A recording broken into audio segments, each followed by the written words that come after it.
나를 깨우는 삼삼한 책. 자유를 바라지만 자유주의가 싫은 당신이 진짜 자유와 가짜 자유를 구별하는 법을 배우는 이 시대 최고의 자유주의 입문서 33권의 책을 소개하는 책입니다. 스티브 포브스의 자본주의는 어떻게 우리를 구할 것인가 라는 책을 배진영 인제대학교 국제경상학부 교수가 포브스 자유주의의 젊은 바람을 일으키다 라는 제목으로 소개합니다. 스티브 포브스가 청춘들에게 띄우는 메시지. 스티브 포브스는 그의 책을 이렇게 시작한다. 열정과 혁신, 활력으로 오늘의 현실을 구축한 수많은 이들에게 이 책을 바친다.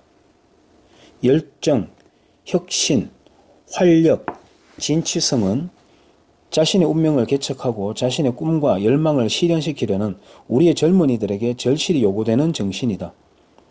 그러나 아쉽게도 대한민국의 많은 젊은이들은 자유로움과 진취성이 정의로움에 반하며 혁신적이고 활력이 넘치는 사회가 연대와 공감을 해치는 사회라는 인식을 갖고 있다. 정의, 연대, 공감을 말해야만 개념 있는 젊은이로 통하니 말이다.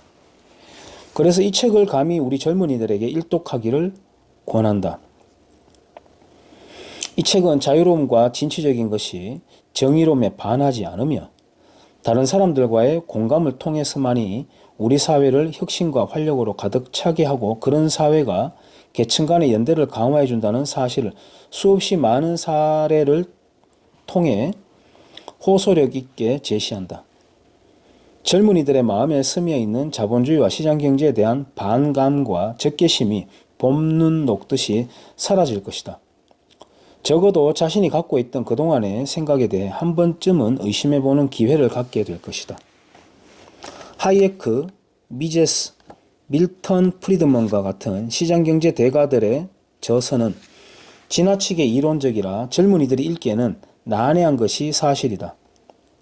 인내심이 강하지 않다면 페이지를 얼마 못 가서 책장을 덮을 것이 뻔하다. 이것이 자본주의와 시장경제의 정당함을 젊은이들에게 확산시키지 못하게 한 측면이다. 이런 안타까운 틈새를 스티브 포브스는 성공적으로 메워주고 있다. 그는 세계적으로 이름이 높은 비즈니스 잡지인 포브스의 발행인이다. 이 잡지를 통해 수많은 현장의 목소리를 들었고 여기에 그의 통찰력과 호소력 짙은 문체가 가해지면서 이 책이 나오게 되었다. 그런 책인 만큼 책상 머리 앞에 정자세로 앉아 이 책을 읽지 않아도 된다. 보다 편안한 마음으로 일독하면 그만이다. 포브스, 자본주의에 대한 탐욕의 편견을 깨다.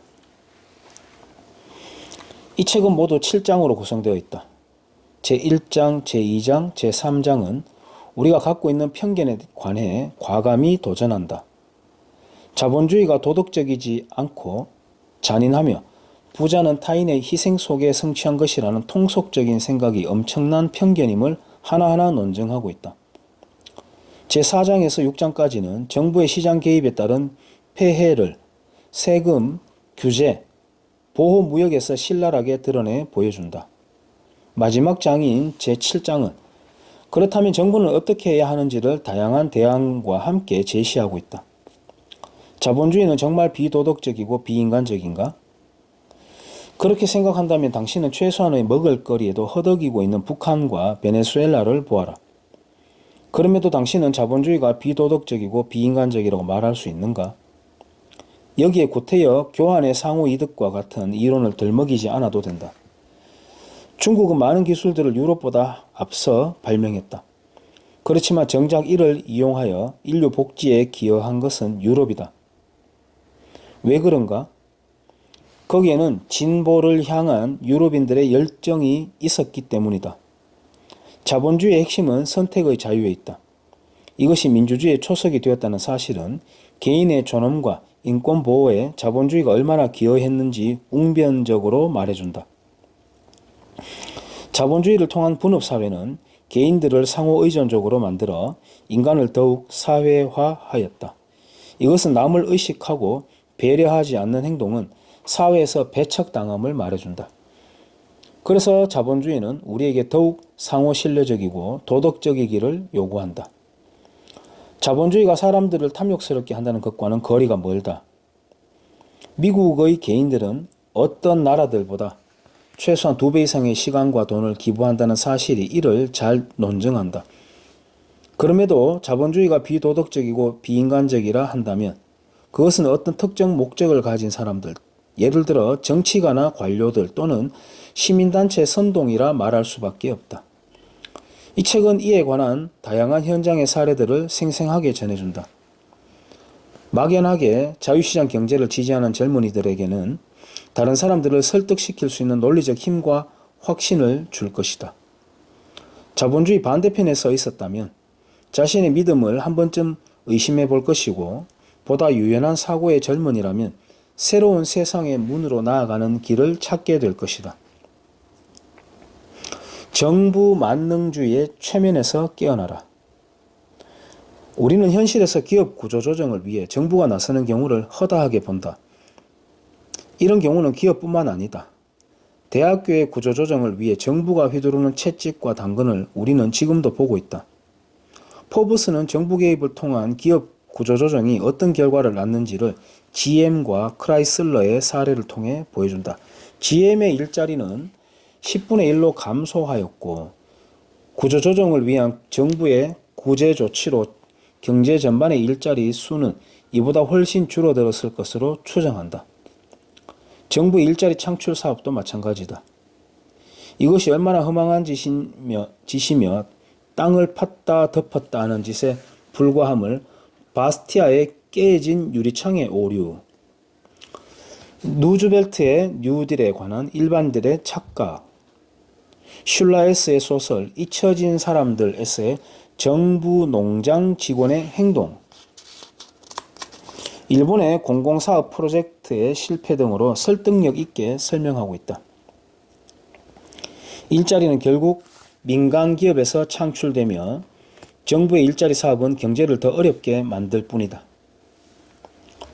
포브스는 많은 사람들이 심지어 자유주의자란 사람들조차 시장경제의 폐해라고 내세우는 주제들에 대해서 그것이 잘못되었음을 지적하는데 전혀 주저하지 않는다.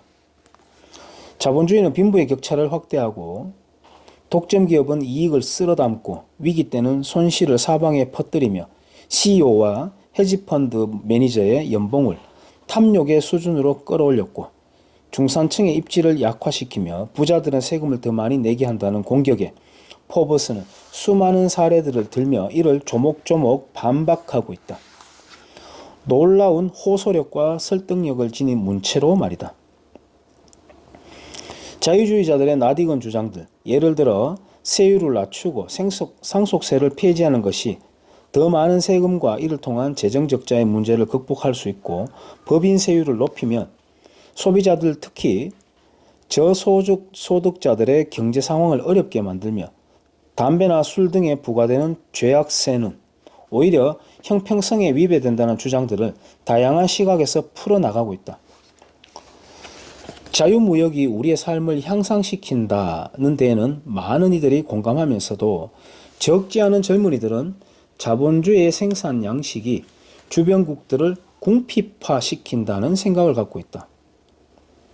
그러나 이 책은 세계화가 아시아와 아프리카 지역 주민들에게 준 도움의 규모가 지난 반세기 동안 미국과 유럽이 이 지역에 지원한 약 2조 달러의 해외 원조보다 크며 세계 빈곤율도 1980년에서 1990년 사이 34%에서 17%로 절반이나 떨어졌다고 주장한다. 독자들은 세계화를 줄기차게 반대한 이들의 논리가 얼마나 혹세무민이었는지 이 책을 통해 생생하게 접할 것이다. 포브스는 자유와 시장경제에 관한 신념으로 가득한 그의 글을 계속 이어가고 있다. 국내 경기가 어려울 때 국내 일자리 확보라는 명분으로 도입되는 각종 보호무역 조치는 오히려 새로운 일자리 창출을 가로막아 더 많은 실업자를 양산하며 무역 적자는 결코 비난받아야 할 경제 현상이 아님을 힘써 주장한다. 미국 역사 400년 중 350년간이 무역 적자였음에도 미국은 여전히 세계 경제를 주도하고 있다는 것이다. 포브스의 따뜻한 자본주의. 포브스는 수많은 역사적 사례들을 통해 우리를 구하는 것은 자본주의이지 정부가 결코 아님을 설득력 있게 호소하고 있다. 그는 정부의 역할에 대해 아담 스미스와 맥을 같이 한다. 정부의 역할은 개인의 신체적, 물적 재산을 보호하는 데에만 그치는 것이 아니다. 민간이 담당하기 벅찬 공공사업도 정부의 의무라고 하였다. 중앙은행의 역할과 화폐 제도에 대해서 그는 오스트리아 학파의 시각을 유지하고 있다. 중앙은행은 통화와 금리 정책을 통해 경기 변동을 완화시킬 수 있다는 착각에서 벗어나야 한다. 그 착각은 재앙으로 이어질 수 있음을 2007년의 금융위기와 1970년대의 상품 가격의 폭등이 증명해준다. 중앙은행은 화폐 가치를 안정적으로 유지하는 데 그쳐야지 경제를 주도하겠다는 생각을 버려야 한다. 이를 위해 화폐 제도는 금본위제여야 함을 역설하고 있다. 중앙은행의 무분별한 화폐 발행으로 초래되는 인플레이션과 미래의 불확실성, 증폭을 막기 위한 길은 금본위제밖에 없기 때문이다.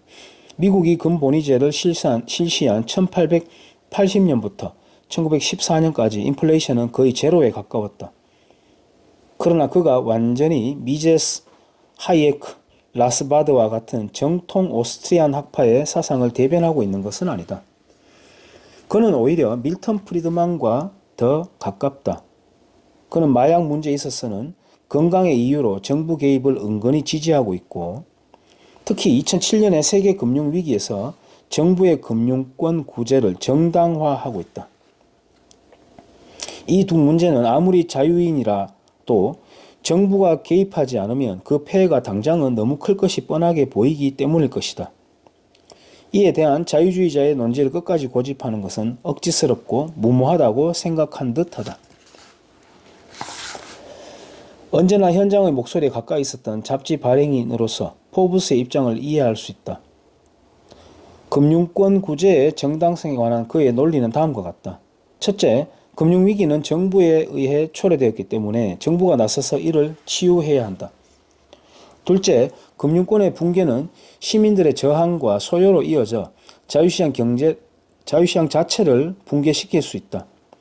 자칫 독일의 과거 경험처럼 전체주의 정권이 등장하지 말라는 법이 없다.